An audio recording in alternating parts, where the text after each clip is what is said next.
Good evening and welcome to the Cape Cod presentation of the ACLU Know Your Sheriff Public Education Forum. I am your host, Jay Sheehan of the Cape Media Center. This webinar is being presented by the ACLU Massachusetts in collaboration with local nonpartisan community groups and statewide partners. League of Women Voters Cape Cod Area, NOSIT Interfaith Associations MLK Action Team, Amplify POC Cape Cod, NAACP Cape Cod Coalition for Safe Communities, Massachusetts Women of Color Coalition, League of Women Voters Massachusetts, Massachusetts Voter Table, and our media sponsor, the Cape Cod Times. Know Your Sheriff is a public educational campaign by the ACLU of Massachusetts to build voter awareness of the life-changing decisions that sheriffs make. Before we begin, a few housekeeping notes. This event is being recorded, as well as broadcast on Comcast channels 98 and 99, as well as live streamed on capemedia.org and our YouTube channel. Closed captioning is on. Spanish language interpreter is available with the interpretation at the bottom of your Zoom window link. Please use the Q&A question and answer function at the bottom of your Zoom window to ask questions. For questions regarding technical support, please direct requests to the Cape Media Center host by using the chat function at the bottom of your Zoom. And now, without further ado, please welcome Jeanne Morrison. Welcome and good evening, everyone. I'm Jeanne Morrison. I am the co-president of the League of Women Voters from the Cape Cod area and the political and civic leadership chair for the Massachusetts Women of Color Coalition. I'd like to take a brief moment and pause for silence to recognize those lost lives and injured in the community in Uvalde, Texas.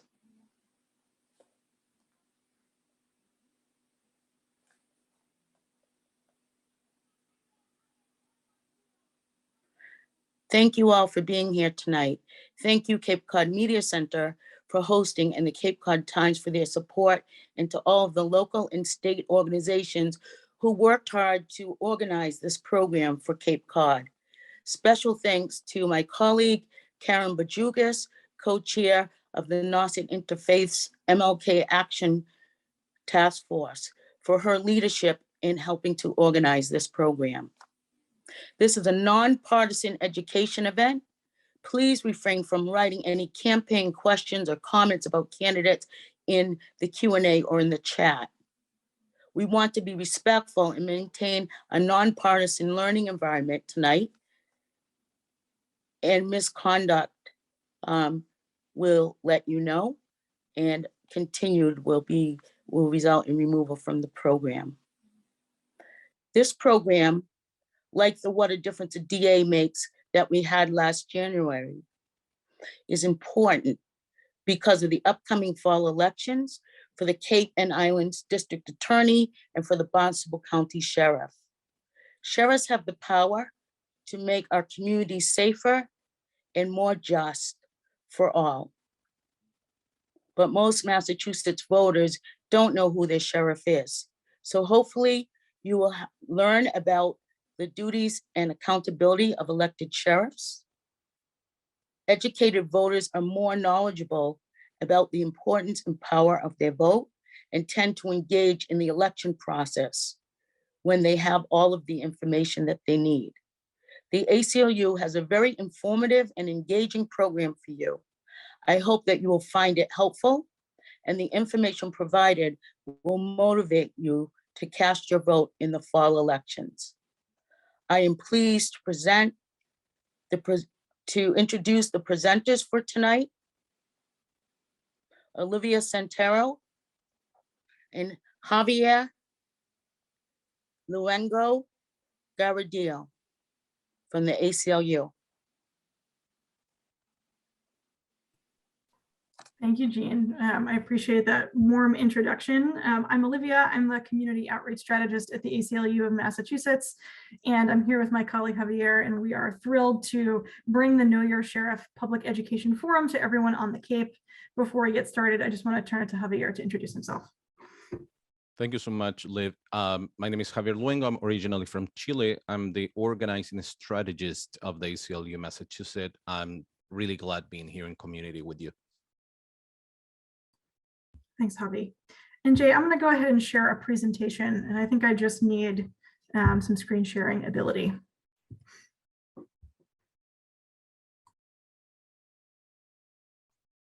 Try now.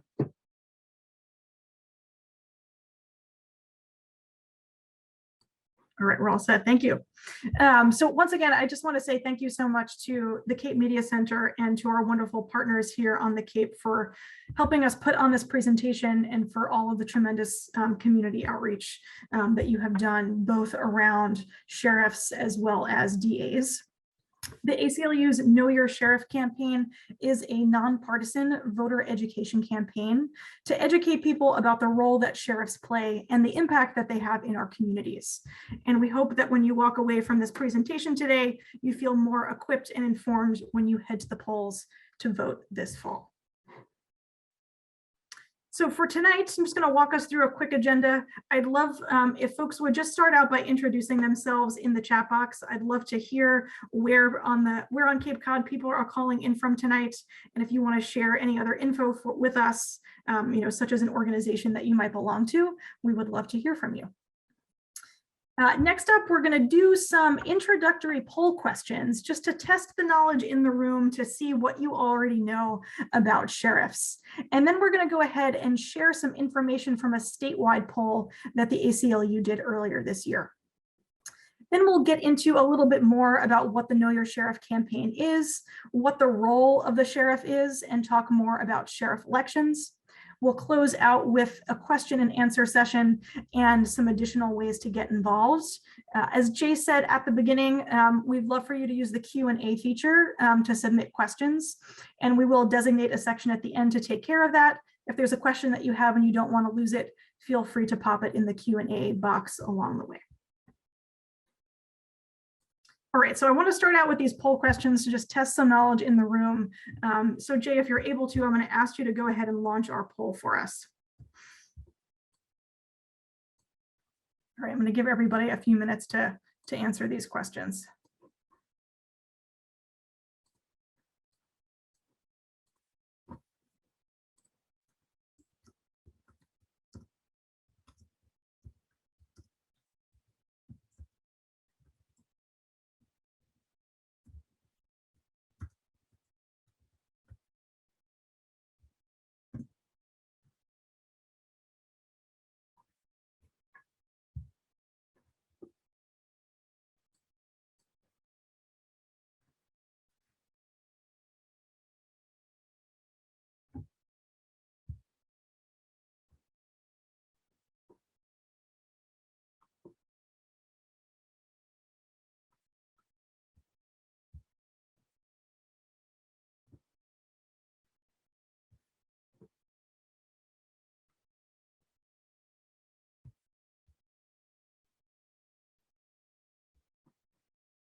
All right, so Jay, when it looks like we get to around 75% participation, let me know, and we can go ahead and launch those results.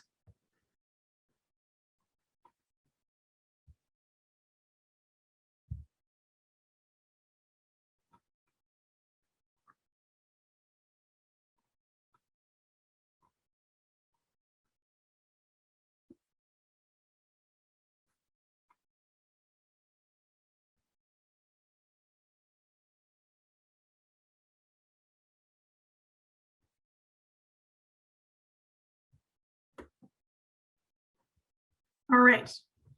So we've got 3 questions here today. The first is testing your knowledge on whether or not you know how often sheriffs are elected. The second is about how many incumbents had challengers in 2016. And the third is who do sheriffs report to? And this is a really tricky one. So let's go ahead and talk about the answers to these questions one at a time. So our first question, a little bit out of order here, but how many incumbents had challengers in 2016?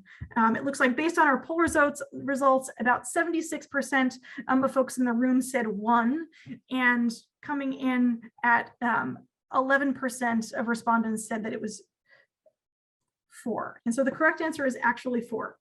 And so one of the reasons that we bring up this question is because we find that when there are challengers in a race, it often promotes dialogue about the issues and responsibilities that that elected position has.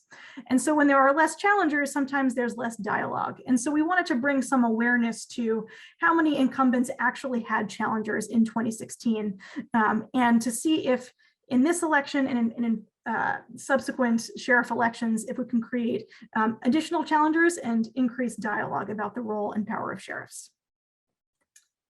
Our second question here is, who do sheriffs report to? And this is a really tricky one. So the choices that we had here were the Executive Office of Public Safety, the governor, voters, and then all of the above.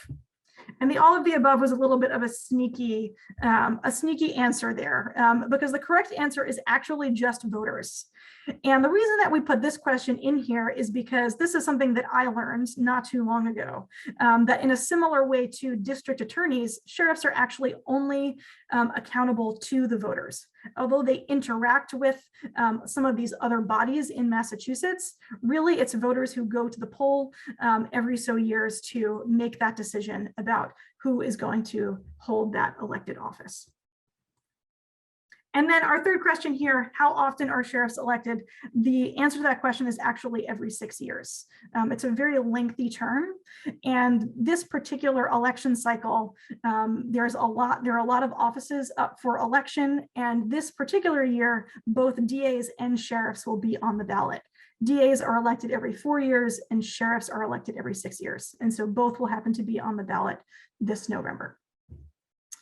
All right, so thank you for indulging me with some of those questions. And now I want to talk just a little bit about some of the results we got from a statewide poll that we did earlier this year. And the reason that we did this statewide poll was to gather information from voters across the state so that we could gain an understanding of what voters knew about the role that sheriffs play in our communities, with the hopes that that would help us inform this public education campaign going forward, and also to help us decide whether or not we needed it at all. And so I'm really excited to dive into some of these results with you. So this first one I think is really interesting. This first one was testing how many voters could correctly name their sheriffs. So 83% of respondents in the poll could not correctly name their sheriff or were not sure. And when we look at this chart on the right, we have the breakdown by county, which I think is really interesting. So you can look about a quarter of the way down there, you can see Barnstable County. 18% of respondents in Barnstable County could correctly name their sheriff. And that's interesting because the sitting sheriff has been in office for about 24 years. And so it's interesting for us to see sort of the awareness that each of these counties has in terms of sheriff name recognition in their community. If you look a little bit deeper into this list, you'll see that actually just right up at the top here, Bristol County, 52% of respondents could name their sheriff in Bristol County. And for those of you who are sort of tuned in already to the work that sheriffs are doing throughout the state, that might not come as a big surprise to you because Sheriff Hodgson's there is in the news a lot. He's well known for his anti-immigrant rhetoric, and there is a lot of wonderful organizing that's going on in Bristol County to hold the sheriff accountable. So it was interesting for us to see these results. But our big takeaway here is most people can't name who their sheriff is, and so this might be a role that the ACLU and our partners can play throughout the state in educating voters. Our second question here is about the sheriff term limit, the length of term that sheriffs have. And only 10% of respondents could correctly identify that the term length is in fact 6 years. It's a little bit of a weird number for folks. I think we're mostly familiar with 2 years and 4 years. And so it's also important for us, for voters, to know that in fact, this is every 6 years. This third slide here gets a little bit more into whether or not respondents knew how the role that sheriffs play and also how they assume office. So this slide here on the left asked respondents, do sheriffs have the same duties as police officers? And this is a really interesting question because I think there is a misconception that sheriffs play a similar role as police officers in our communities. But as Javier will get into a little bit later, sheriffs don't actually do community law enforcement. And so what we learned from the poll here is that about 33% of respondents do think that sheriffs have the same duties as police officers. So we can see that there's a lot of room to give voters information about what sheriffs actually do. And then over here on the right, this was just a question about whether or not sheriffs are elected. And about 59% of voters said that sheriffs are elected. And only 9% said, no, they are not. And about 32 were not sure. So there's also room here to give voters information that yes, every 6 years you will see sheriffs on the ballot. This next slide was about presenting information to voters and finding out which issues were important to them when they think about the role of sheriff. And so at this point in our poll, we presented some facts about the roles and duties of sheriffs in Massachusetts, and we asked people to indicate how important of a reason it was for them to vote in the next election for sheriff. So we can see at the top here that about 91% of respondents indicated that the fact that sheriffs are responsible for overseeing county jails and houses of correction was an important reason to go out and vote for sheriff. Underneath that, we have that sheriffs decide what rehabilitation and education programs are offered in county jails. 85% labeled that as important. Under that, sheriffs in Massachusetts serve a 6-year term. 76% of respondents said that was an important reason to go out and vote. And underneath that, the fact that sheriffs can choose to assist or not assist in federal immigration enforcement was important to about 75% of voters. So this is important information for us to see what issues people are paying attention to and how important they see that in the role of the sheriff. Digging in a little bit deeper here, this next slide asked people to prioritize different issues for how sheriffs approach people who are in their custody. And so the first thing here on the top, 65% of people said that providing services for mental health, drug treatment, and emotional support was a top priority for how sheriffs should approach the incarcerated population in Massachusetts. 57% said providing skills training, education, and vocational training is important. 54% said that providing re-entry services upon release for incarceration for incarcerated people, so incarcerated people can find housing, employment, and healthcare. And then at the bottom here, only 47% said punishing those convicted of crimes. And so the reason that this slide was important to us is that we can see that people and voters across Massachusetts are less concerned with punishment and more concerned with providing services for people struggling with mental health and drug addiction, providing the skills training that people need, and providing re-entry services. All right, these last two slides here for our poll go together, and these were some of the most interesting slides for us at the ACLU because they really convinced us that we needed to launch the Know Your Sheriff campaign. So at the beginning of the poll, we asked voters how likely they were to go out and vote in the next sheriff election. And at the beginning of that poll, only 45% said they were very likely, and only 31% said they were somewhat likely. At the end of the poll, after we gave voters information about what sheriffs do and what kind of decisions they could make, we found that 65% of people who were polled were very likely to go out and vote. And that increased by 20% from the beginning of the poll. So what we found was that when we arm voters with information about what sheriffs do and the decisions that they make, they are more likely to go out and vote in the upcoming election. And so that's what really sold it for us at the ACLU, that this is a really important role that we can be playing over the next few months as we head into the fall elections. And so I'm thrilled to see so many people on this call tonight to learn more about what sheriffs do. And with that, I'm going to turn it over to Javier to get a little bit more into the campaign and the role that sheriffs play. Can you hear me? Perfect. Thank you so much. First, I'm going to do some housekeeping. Is there any way that we can move Natalia Froy's to the interpretation channel so she can interpret her? I know that people are asking for it, and I know that she's not right now in the interpretation channel. So that's one thing. And in the meantime, Betsy, how many sheriffs are there across the Commonwealth? There are 14 sheriffs. Each county has a sheriff. So we're talking about 14. The poll was done across the Commonwealth, and the answers are proportionally to the demographics of Western, Central, and Eastern Mass, right? So that was how the poll was done.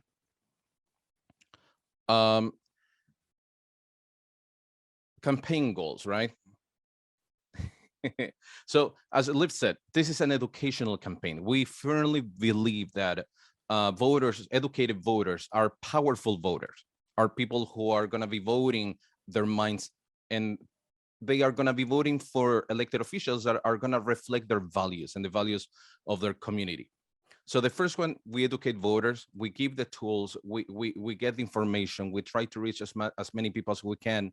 We are lucky to have incredible partners here from Cape Cod, Barnstable County, that are working with us doing this really high need education campaign.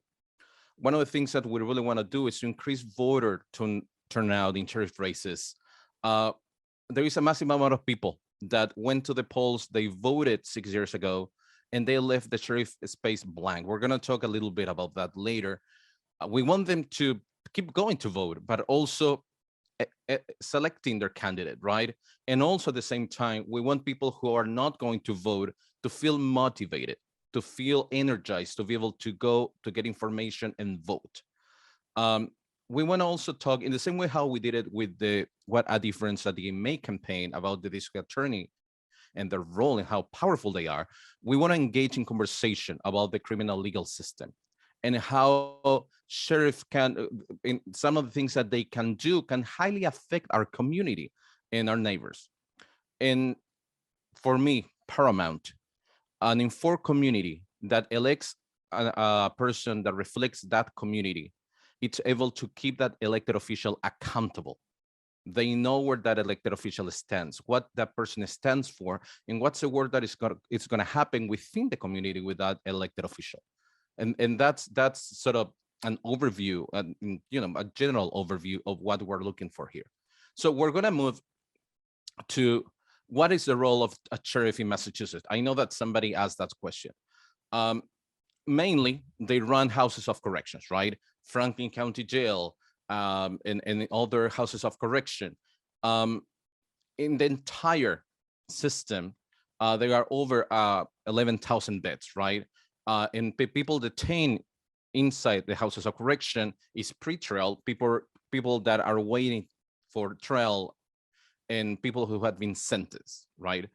And also, as you know, there had been in Massachusetts across the Commonwealth county jails that have been hosting, detainees of immigration.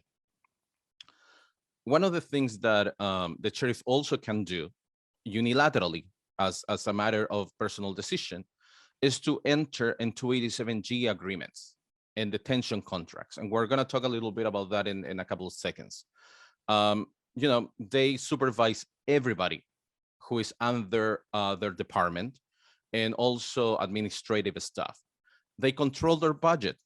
right? Their budget gets passed by the legislature, but they control their budget, they build their budget, right?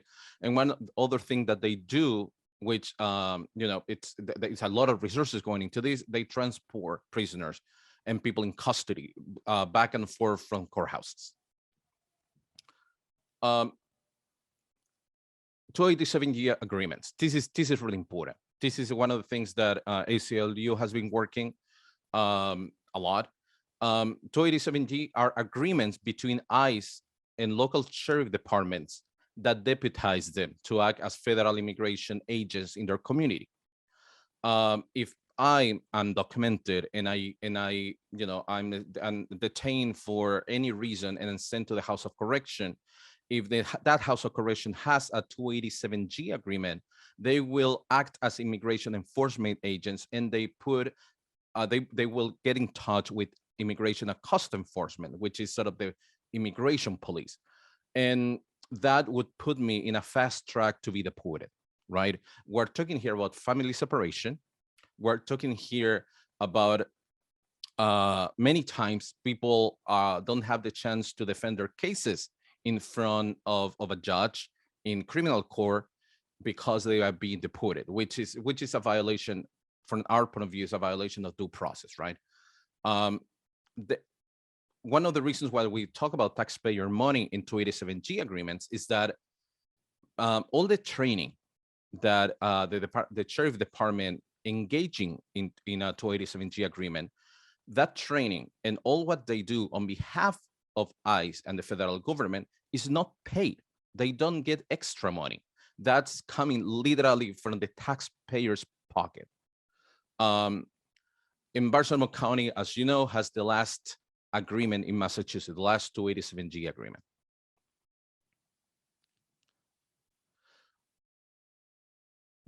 We talk a lot at the ACLU with budgets are a testament, a moral testament of where our intentions are, right, as a community. The reason why we added this slide, it's pretty much for you to take a look to the different budgets for fiscal year 2021 and the different counties. So if we take a look, let me see here. Barnstable budget is 32.5 million, well, a little more than 32.5 million. Suffolk, it's more than 100 million budget, right, for fiscal year 2021. This is really important.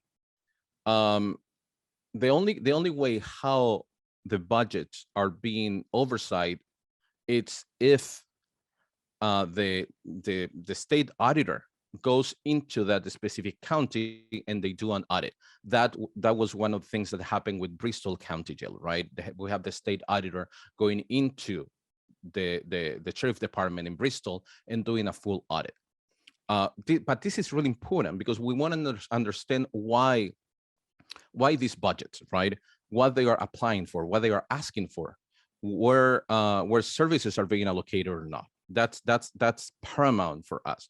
So this information, it's available, and I think it's a part of, in the legislature you can find this budget, and probably we can share the link later, and our partners in coalition can send an email with this information too. So sheriff have a lot of influence in what happens in the jails, right, in the House of Corrections. They can affect physical conditions. They can affect medical treatment, including access to vaccination. We were talking about this during COVID, the fact that in many jails, detainees were not able to have social distance, that this was extremely dangerous for the population being detained in House of Corrections. The sheriff also has in their power, pretty much, to decide what kind of treatments for medical assisted treatment or addiction treatment are being deployed at the House of Corrections, right? What kind of programs? We're talking about educational programs, ESL programs, right? Reentry programs, all the things that we usually see in jails, but we wanna understand what they are doing. What's the meaning of having an educational program, a reentry program? And And this is really important in relation to access to visitors and attorneys. I worked heavily a couple of years ago with ACLU in immigration, and many times when people were being detained, it's really hard to be able to get overnight permission to go into the different units, to do legal intakes and to visit people to try to see what they need, what kind of attention they need, or to contact it with an attorney. It's extremely difficult. So one of the things that is paramount is to understand what, if anything, the people running for sheriff are gonna do to allow people to be able to get in touch with their attorneys, for them to be able to be fairly represented, which means that the person is going to be able to meet with their legal counsel, right? For the family of the detainee to be able to visit. This is really important. And the communication, when we talk about phone access and cost, this is complicated, because many times what we're seeing across the board, it's houses of correction making profit out of phone calls, right? Right now we have a video conference system that it's extremely expensive when people needs to use it to be able to talk to their attorney. There is a bill right now in the State House that would make calls free. We want to see that. We want people to be aware of that. And when people are talking to the people running for office, to ask this question, because we think that is important. We think that it's extremely relevant, and we think that this belongs and is part of the core of what the community wants to see as changes. One of the things also that we're seeing is that they have a lot of say in immigration detention conditions. In the previous slide, I mentioned that the sheriff can enter in two different contracts. We talk about 287G agreements, right? But there is another contract that allows the sheriff to rent a section of the jail to immigration. So that's the reason why in places like Bristol or others, Barnstable or Plymouth, you get an ICE section just with immigration detainees, right? So we're talking about the same here. When I talk about ICE detaining somebody inside the house of correction because the sheriff department is deputized, if that person is put into this speedy deportation process, we want to be able for them to have legal access as soon as possible, right? We want them to be able to contact their family. We want to be able to have their day in court. That's basic, right? So this is really important. And we're going to keep hammering this. We're going to keep hammering during the entire campaign.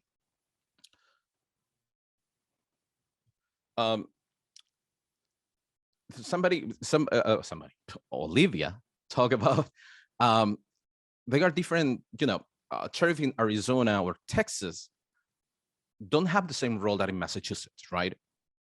And this is really important to know. What the sheriff don't do, right? They don't do community law enforcement. They are not in the streets. They are not giving you tickets when you are not wearing your seatbelt, when you are running a red light, right? They are not arresting people. They are not patrolling the streets, right? And they belong to a sort of, they are the survivors of an old-fashioned county government, right? And one of those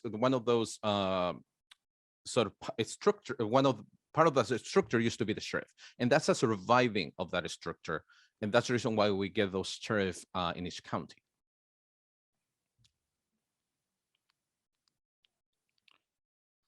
Sheriff election. Liv, this is slide number 18. So Liv did the poll at the beginning. Every 6 years. And I would love to ask, what's the other, and on the chat, I would love to ask, what's the other elected official in Massachusetts that also has a 6-year term? I would love to see if people can, excellent. Excellent, Paula, Robin, Marianne, Paul again. Yes, U.S. Senator, excellent. Yes. That's pretty important. 6 years. 6 years. It's literally like if you think from the point of view of a parent with a kid in a school, 6 years it's a massive amount of time. And this makes it even more important for us to do this campaign, to talk to people about what's going on with the sheriff and how important they are and how relevant they are to our communities. In 2016, not a single incumbent lost his seat. 6 ran unopposed, 4 retired, and 4 had challengers, but won by a pretty comfy margin. And this is going back to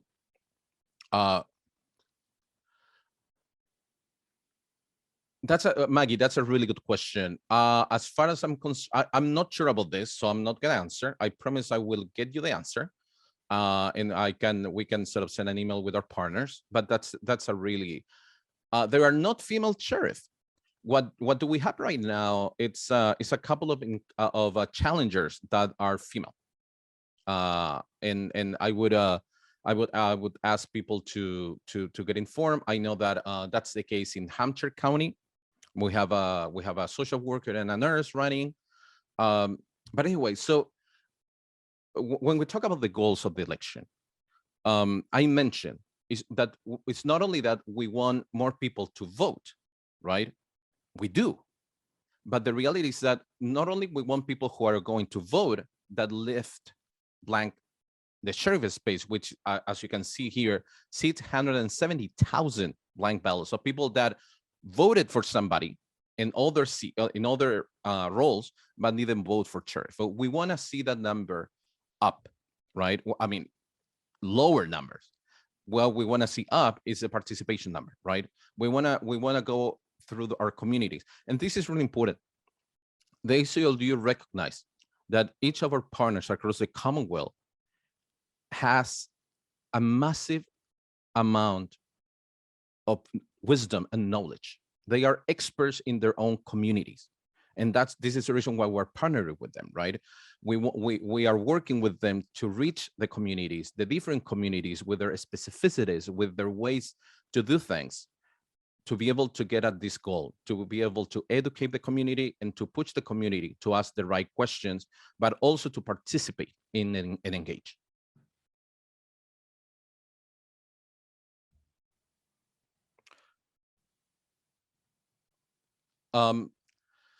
So when we see, when we go back to this big sort of a lot of info, right? The last time that in Barnstable the sheriff had an opponent was 1998. I'm gonna throw there that I graduated high school in 1998. So this is important. This is really important. A healthy democracy, it's one where people are proactively engaging in civic life, right? They are voting, they are getting informed, they are running for office.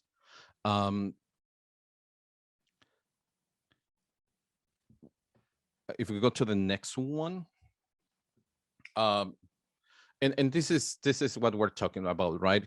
So in 2016 has a different, Cummings have a different opponent, won by 59%. The beautiful thing about having challengers and creating healthy democratic debate is that you get to know really well your candidates, the one that has the seat and the one who is running challenging, right? And that's extremely important.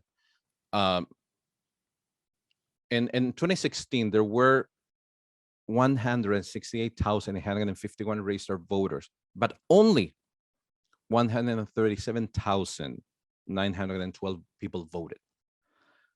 There were 7,695 blank votes. Those more or less is 30,000 and something votes, if more. That amount of votes changes dramatically an election, right? We want communities to be heard. We want communities to be able to advance their value and then make those values a reflection of who is getting elected. We feel strongly that we're going to be able to reach that goal. We're going to work with our partners to do it. And certainly this is part of what we're doing right now. Thank you, Javi. And before we move on to the next slide, I just want to address one of the comments in our Q&A, which was about something that you mentioned earlier about no-cost phone calls and the bill that's currently before the legislature. And there was a question in the chat about a recent SJC ruling.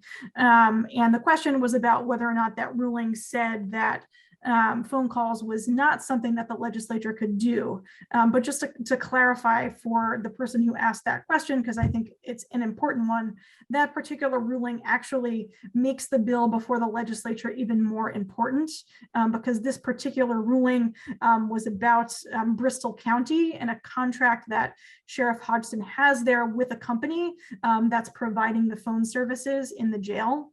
And the SJC ruling said that what the sheriff is doing there, which is essentially charging inmates more than that company charges the House of Corrections, is not something that's currently against the law. And so that Hodgson can do that, and that it would be up to the legislature to say otherwise. And so it makes it even more important for us to support sort of the work that's being done in the state legislature now. So just wanted to address that since it was relevant to one of our previous slides. I see that we have other questions coming in, but we will definitely get to some more of these as we get closer to the end of our presentation. Yep, absolutely. So this one talks about, this slide talks about Essex County, something sort of similar to what we were talking before, right? There was a 1,677 difference between the top two candidates, and there were 2,023 blank votes. When we see this, we think, you know, the blanks would be still turn around an election, and we want to be able for people to be able to participate and to be able to you know, to vote their conscience. If we go to the next one, right now, these are the contested races, right? Barnstable, Berkshire, Bristol, Essex, Suffolk, Plymouth, and Hampshire, right? I was mentioning, somebody asked if there is any female sheriff. There is none, but now we have, I think we have an array of female candidates coming in as challengers, which is extremely important. It's super exciting. And we're looking forward to see how that plays out, right? And you know, it's not only the sheriff race that is happening and going in the November 8th ballot. It's U.S. Representative, Governor, Lieutenant Governor, Secretary of the Commonwealth, Attorney General, Treasurer, Auditor. When we're talking about the state auditor as somebody who can do audits to the Houses of Correction, that's literally the person who would do it. Governor's Council, State Senate Representative, District Attorney, County Commissioner, and Sheriff, right?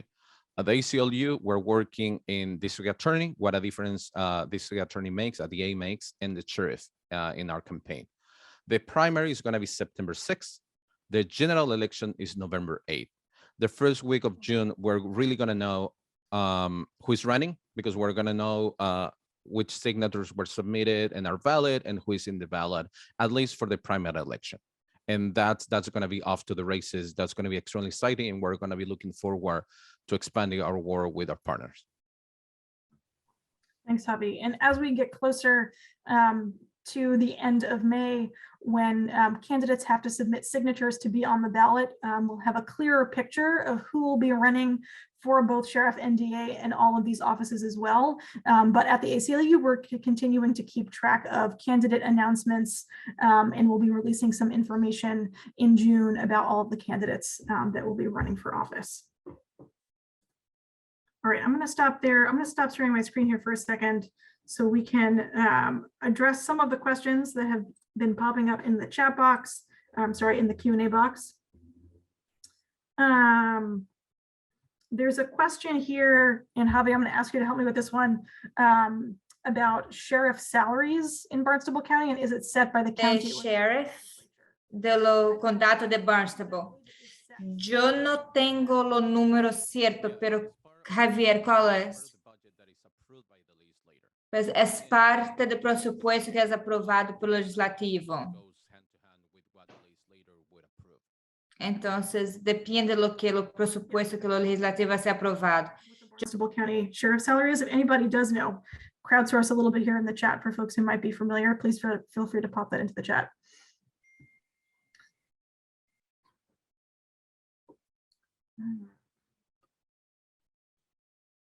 Okay, there's a question about, and I'm not sure the exact answer here, but there was a question related to one of our slides about how many blank ballots there were in the, I believe it was the 2016 election. And the question is 670,000 blank ballots out of how many total ballots? We had to look this up earlier for how many registered voters there were in Barnstable County in 2016, but we didn't look it up for the entire state.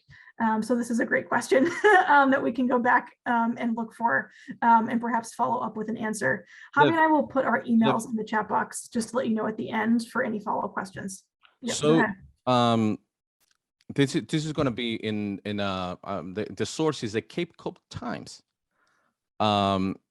And Cummings, who made $140,416 in base pay plus an additional $11,000. So I would say more than 150,000. This is coming from the Cape Cod Times. They did a story in December 2nd, 2021 in relation to the salaries in the sheriff's salary, right? 10 employees in the department are making more than $100,000. And with the top two paid person being the sheriff, who's retired, they are announcing that he's retiring.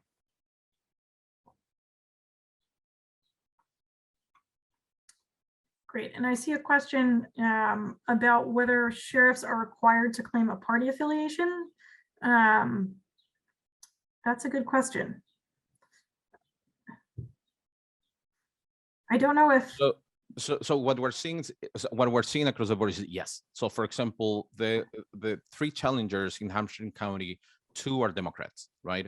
And 2 are going to have to go to a primary. And I think the third one, I'm not sure, don't quote me on this, is an independent. So we're seeing that. Also, as you know, some sheriff has been more than vocal about their party affiliations. There's another question. Are prisoner calls paid by the person they are calling? Yes and no, right? The prisoner has a set amount of money that you can send money to a prisoner using an app or a web browser to be able to send it, and they can say call somebody, and there would be, the system would say, are you willing to take this call and pay for it, right? Those are 2 ways.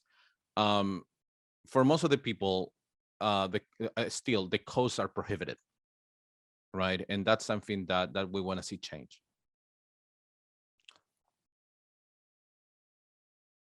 And thanks, Michael, for that that compliment answer.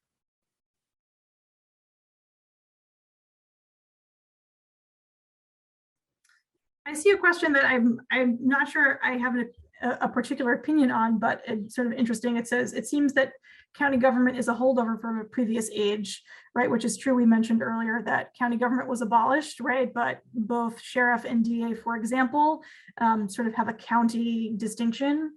And so why shouldn't it be terminated and the functions of the sheriff's department transfer to local and state police? I think it's an interesting question for us to contemplate here. I don't know, Javi, if you have a thought on it, but yeah. So this is the thing. So this is, for me, this is sort of the equivalent to when mental hospitals in the 50s and 60s were closing, right? And all of a sudden we have all these people that were getting in mental health treatment being just dropped to the street, and mental health hospitals were closing. Most of the time what we're seeing is that this was dumped in police departments, right? And all of the sudden, we have police department having to deal with this crisis. And we saw a spike in the growth of the criminalization of mental health situations, right? I think that when we transition from a county structure to what we know now by towns, the easiest way for the state government was just to keep that to the sheriff, because it was the easiest way to do it, right? But I do think that as a community, we are invited to think about how we restructure all these different power pieces that we see in our system. And I think it's a really fair question. And I think that that would be really interesting to talk a little bit about, different models in some point.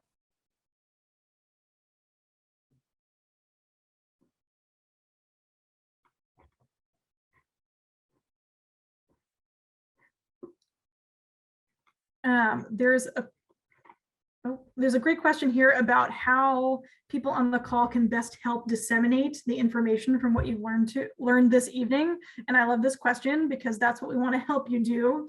And so in follow-up to this presentation, we can get everyone on this call a copy of our PowerPoint presentation that we share today. I'm also going to put into the chat box at the end a link to a landing page that exists on the ACLU website, which contains information about the campaign. There's a launch video featuring Javier and my colleague Laura, who's also on this call listening in. And we also have several fact sheets up on the website about the role of sheriffs and also about the campaign and some of those poll results that I mentioned.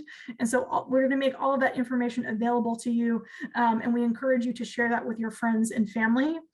I also want to encourage people on this call to reach out to all of the groups who are sponsoring this event tonight and plug into some of the voter education efforts that they're going to be doing over the next few months on this campaign and on others as well. And before we wrap up today, I'm going to highlight some additional ways that you can get involved. So I'm going to hold on some additional answers to that question, but I love that you asked it. And again, I'm going to put my email address, and Javi will put his in the chat box as well, so that we can make sure that we follow up with any info that you want, so that you can spread the word to your friends and family. I'm gonna go with so Janice is asking so many good questions. I would invite people to take a look to the questions that she's writing. I'm so sorry. I just assumed your pronoun, but Janice is making excellent questions. I think that so we are going to be preparing questionnaires for candidates. Hopefully we're going to of course we're going to keep working with the coalition here. Jeanne, Karen, we're going to be working with you. Would be beautiful to have a candidate forum. In a candidate forum, the kind of question that Janice is asking, it's key, right? And I think there are incredible, I'm copy pasting those questions, by the way. So I think that's the place where we want to see it. Also, I think that when candidates are doing, are going around the community talking and answering questions, I think the community should go and ask these questions, right?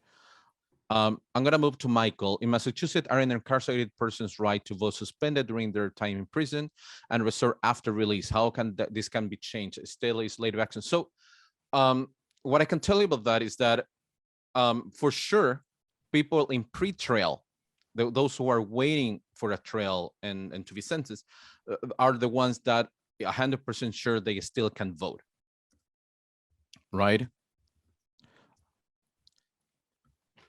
So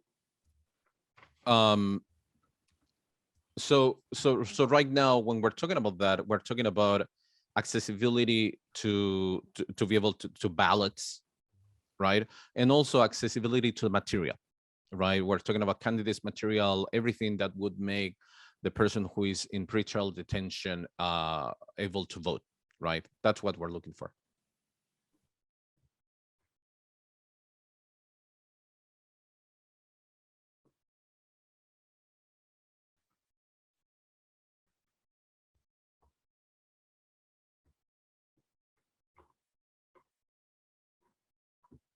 to come back to an earlier question just about sheriff salaries, if the current House budget is approved, sheriff salaries will increase to $195,000. So just a note on what's currently being talked about right now in the House budget.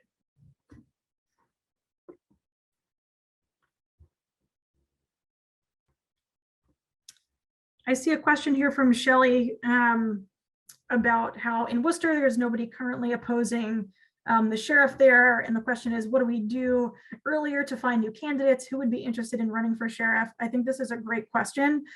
It's not one that the ACLU in particular can help you out with, because we don't work for candidates and we don't endorse candidates, but there are so many organizations across the state and in Barnstable County who are looking to find candidates to run for sheriff. And so I encourage people on this call who might be familiar, this was specifically about Worcester, and I encourage folks on this call to be a resource to each other. If you are working with a local group that does endorse, that is looking to find candidates, and feel free to put it into the chat and people can follow up offline.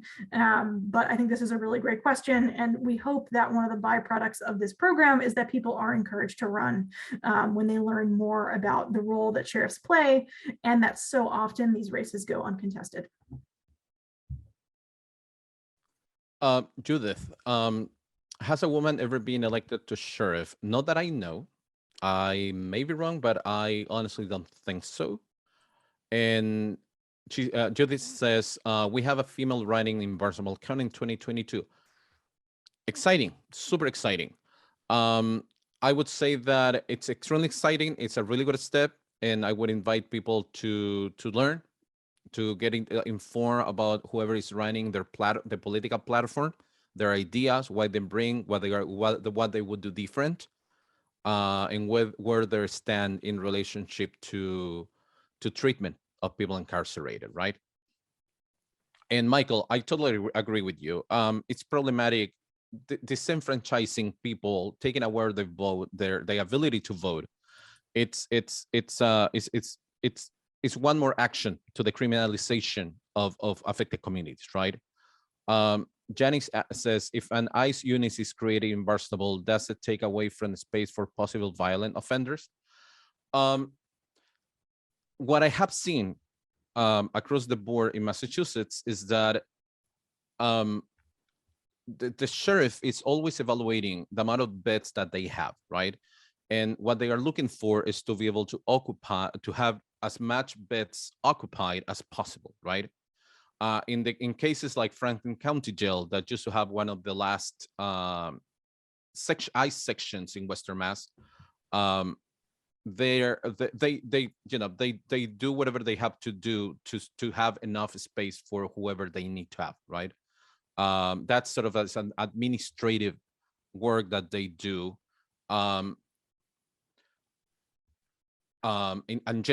in general. So I would think that other sheriff in other counties, they would do the same.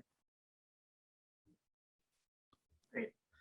I see a question which I think is for Jay, just about whether or not this recording, I know a recording will be available either on the Cape Media website or elsewhere that people can watch if they had to hop on after we got started.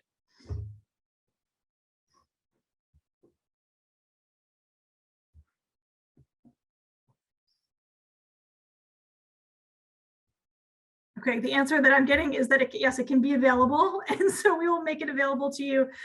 If you came on late, let me just go ahead here, and I'm going to put my email address in the chat for you, so that folks can follow up with me directly. Can make sure that you get that.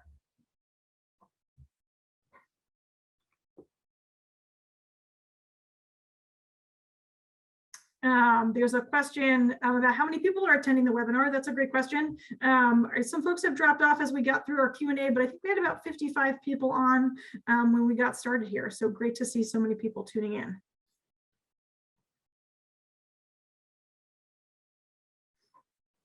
So Betsy's asking, can you discuss the relationship between the sheriff and the DA? That would be that would be another presentation by itself. But what I can tell you is that when we're talking about the DA as one of the most powerful, if not one of the most powerful actor in the criminal legal system, is that when we're seeing people being criminalized and we're seeing that bail and the amount of bail that a district attorney and assistant district attorney is asking for, and that's being used as a punitive tool rather than what it really is, which is just a tool to look for somebody to come back for their process, right? So that much power they have, they can ask for extremely ridiculous amount of bail. They can push for detention.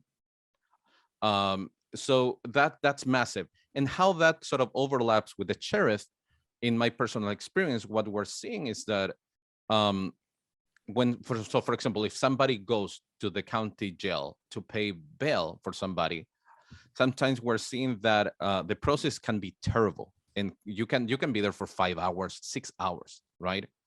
One of the good things that we have is that we have the Massachusetts Bail Fund that have specific people going to jails that can actually sort of stay there for 5 hours or 4 hours to be able to make this happen. But the reality that if I'm detained and a relative who works have to go to pay my bail, that person is not going to be able to stay there for 5, 6 hours. And I think that's something that certainly the sheriffs can streamline, because if you ask me, more than 45 minutes seems extremely unnecessary.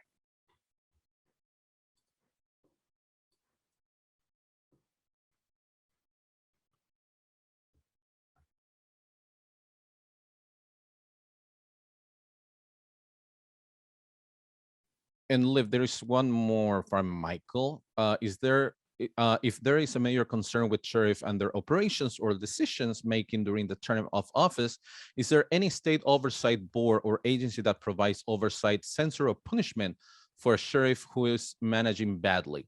Or are they solely answerable to the electorate? There is not an oversight board. As I said, there was a lawsuit brought to the Bristol County because of incidents that happened inside some violent incidents that happened inside the detention facility, specifically within the ICE section in Bristol County.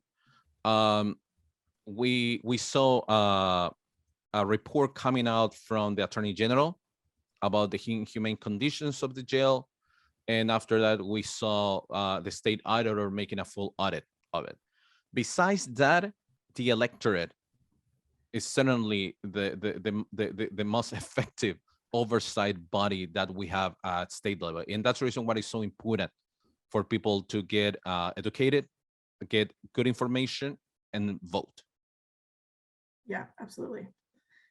There's a question that just came in about whether or not there will be a Barnstable candidate forum for sheriff. And so the ACLU would love to support that. I think that is a question for some of the partner organizations on this call here about whether or not they want to put a candidate forum, but we would certainly be happy to support that kind of work. If there are people on this call that are interested in that, we'd really love to hear from you about it.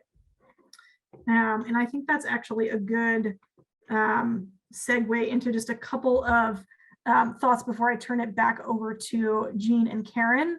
I want to make sure that I put into the chat box a link that you can use to sign up on the ACLU website with our campaign. If you are interested in volunteering and getting involved in some of the activities that are going to be taking place over the summer and through September and November, you can use the link that I just popped into the chat to sign up.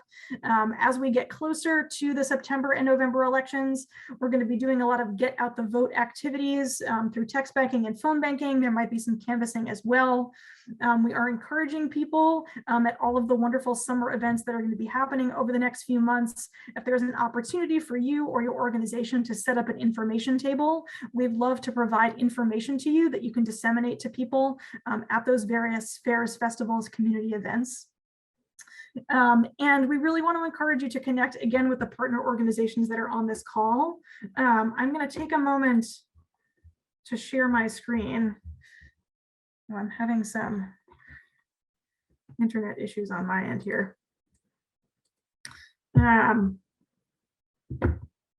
Okay, well, I had prepared this wonderful slide with everybody's logos on it, and the server that I'm using to access it is down. So give me a second, but I'm going to turn it over to Jeanne and Karen to close us out. Thank you very much, Olivia and Javier. I'm Karen Bajukas. I'm co-chair of the Nauset Interfaith Association's MLK Action Team, and it was our criminal justice task force that worked with the League of Women Voters of Cape Cod. MLK de la Asociación Interreligiosa de NACET. Me gustaría cerrar este seminario. Javier for the terrific information they've provided us all, and for offering to continue to support us in our quest for information as we move forward closer and closer to Election Day. I also need to thank our hosts, Cape Cod Media Center, for their technological support. That's Jay, David, and Kate. Cape Cod Times, our media sponsor, and all of the partner organizations who we mentioned at the beginning, but absolutely deserve a mention again. The League of Women Voters, Cape Cod area, Nauset Interfaith Association's MLK Action Team, Amplify POC of Cape Cod, NAACP of Cape Cod Coalition for Safe Communities, and our state organizations, the Massachusetts Women of Color Coalition, the League of Women Voters of Massachusetts, and Massachusetts Voter Table. Thank you all to all of you, most of all, our participants, for being here with us this evening. Hopefully you'll share some of this information with friends and colleagues who are interested, and let them know that the video recording will indeed be available if they would like to see it. Please, the most important thing we ask of you all is to remember to vote this fall. Primary election date is September 6th, and the general election day is November 8th. If you haven't registered, or you need to check your voting status, or you'd like to verify where to vote, there are two websites that I'm going to put into the chat rather than reading them to you, so that if you stay on for just another 2 minutes, those will be there. And this concludes this evening's event.